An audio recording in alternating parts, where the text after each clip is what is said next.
બે પ્રશ્ન લીધા છે આપણે, બંને સરખા જ છે પણ થોડોક માઇનોર ડિફરન્સ છે અને બંનેને અલગ અલગ રીતે ગણવામાં આવે છે. જરા જોઈ લો. અને હા, અવશ્ય આ જે એક્ઝામ્પલો છે બધા પેન ઉપાડ્યા વગર જ ગણી શકાય છે, પણ જ્યારે તમને પ્રોપર રીત આવડતી હોય તો ચલો જોઈ લો. શું છે કે 2 કિલોગ્રામ રાઈમાં 4 ગુણ્યા 10 ની 8 ઘાત જેટલા રાઈના દાણા હોય તો 3.5 કિગ્રા રાઈમાં રાઈના કેટલા દાણા હોય?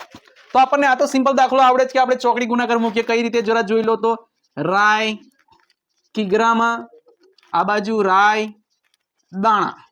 ચલો 2 કિલો છે તો 4 ગુણ્યા 10 ની 8 ઘાત જેટલા દાણા છે અને 3.5 કિગ્રા હોય તો કેટલા? બરાબર. તો અહીંયા ચોકડી ગુણાકાર આપણે કરી જ નાખીએ છીએ કે 4 ગુણ્યા 10 ની 8 ગુણ્યા 3.5 છેદમાં 2, 2 2 4. બરાબર. અને 2 ગુણ્યા 3.5 તો જુઓ કે 3 ના ડબલ 6 થાય તો 3.5 ના ડબલ કેટલા થાય? 7 થાય. તો 7 અને જોડે હતા જે 10 ની 8 ઘાત તે આટલા દાણા હોય. હવે અહીંયા કિલોગ્રામ વધારીએ આપણે રાય તો દાણા વધે છે, બરાબર, ઘટવાના નથી. પણ અહીંયા જુઓ થોડોક ડિફરન્સ શું છે અહીંયા કે એક કોઠારમાં 12 માણસોને 20 દિવસ ચાલે તેટલું જ અનાજ છે. જો 2 માણસો ઓછા થઈ જાય તો કેટલા દિવસ અનાજ ચાલશે? અહીંયા આપણે પદ તો તે જ મૂકવાનું છે, પણ ડિફરન્સ શું છે તે જરા જોઈ લઈએ કે માણસો આ બાજુ દિવસો.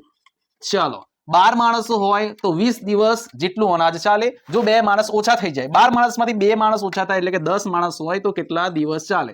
અહીંયા આપણે ચોકડી ગુણાકાર નહીં થાય.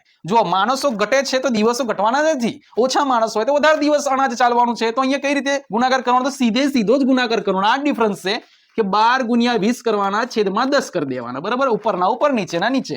0 0 ગયા. 12 દૂધ 24 તો 24 દિવસ અનાજ ચાલશે. આ રીતે ગણવો પડે. આ જ નાનો ડિફરન્સ છે. ઉતાવળમાં, ઓવર કોન્ફિડન્સમાં આ જ ભૂલ થઈ જાય છે. આપણે બે પ્રશ્ન લીધા છે, બંને સરખા જ છે. બરાબર. પણ થોડોક જ ડિફરન્સ છે. બંનેની ગણવાની રીત અલગ છે. આપણે શોર્ટ ટ્રીકથી જ ગણીશું. જરા જોઈ લો. પહેલો શું છે કે 800 સેમી કાપડની કિંમત 500 રૂપિયા હોય તો 1200 સેમી કાપડની કિંમત કેટલી? ચલો, બે જ વસ્તુ આપેલી હોય તો આપણને ખબર છે, દરેક જણને ખબર છે કે ચોકડી ગુણાકાર મૂકી દઈએ અને જવાબ આવી જાય. બરાબર. તો આ તો સિમ્પલ છે કે ચલો આપણે મૂકી દઈએ પદ કે 800 સેમી જ્યારે કાપડ હોય છે, બરાબર, 800 સેમી ત્યારે કિંમત કેટલી છે? 500 રૂપિયા. 500 રૂપિયા કિંમત છે. અને 1200 સેમી કાપડ હોય ત્યારે કેટલી કિંમત? તો આ રીતે તો દરેક જણ ચોકડી ગુણાકાર કરીને ગણી જ નાખે છે. બરાબર. ધારો કે બરાબર 500 ગુણ્યા 1200 છેદમાં 800. બરાબર. 0 0 0 0 ગયા. 4 ગુણ્યા 2 8. અહીંયા 4 તરી 12 0 0. અહીંયા બીજા 2 છે તો આપણે છેદ ઉડાડીએ તો 2 5 15 150. હવે આ બાજુ 5 છે, 15 5 75 અને 0 ના 0 750 રૂપિયા. 750 રૂપિયા થાય 1200 સેન્ટીમીટર કાપડના. ચલો, આમાં દરેક જણ એમ પણ કહેતા હશે કે આપણે પેનનો ઉપયોગ પણ ના કરવો પડે. હા, સાચી વાત છે, પેનનો ઉપયોગ ના કરવો પડે. પણ અહીંયા બંને વચ્ચેનો ડિફરન્સ શું છે તે આપણે સમજવાનો છે. આપણે ઓવર કોન્ફિડન્સમાં જે ભૂલ કરી છે તે જુઓ કે અહીંયા એક મકાન બનાવતા 20 મજૂરોને 20 દિવસ લાગે છે તો તે જ મકાન 25 મજૂર બનાવે તો કેટલા દિવસ લાગે? અહીંયા પણ આપણે પદ તો આ રીતનું જ મૂકવાનું છે. જુઓ કેવી રીતે. તો 20 મજૂર છે 20 ત્યારે દિવસ કેટલા લાગે છે?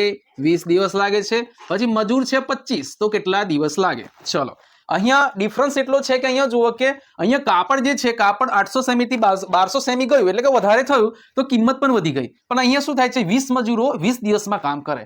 પણ અહીંયા જો મજૂરોની સંખ્યા વધારીએ તો શું થાય? દિવસો ઓછા થાય. બરાબર. તો અહીંયા વધારો કરીએ તો ઘટાડો થાય છે. તો તે દરમિયાન આપણે ચોકડી ગુણાકાર નથી કરવાનો, પણ આ રીતે સીધો જ ગુણાકાર કરી નાખવાનો છે કે 20 ગુણ્યા 20. અહીંયા સીધો ગુણાકાર ને છેદમાં, અહીંયા છેદનો સીધો તો છેદમાં આવશે 25. આ રીતે કરી નાખવાનું. અને અહીંયા જુઓ તો 5 5 25, 5 4 20, 5 4 20, 4 4 16. તો 16 દિવસ જેટલો સમય લાગે. તો આ રીતે અહીંયા આટલો નાનો જ ડિફરન્સ છે. આ વસ્તુ આપણે પ્રેક્ટિસ કરેલી હોય તો અવશ્ય પેન વગર જ ગણી નખાય.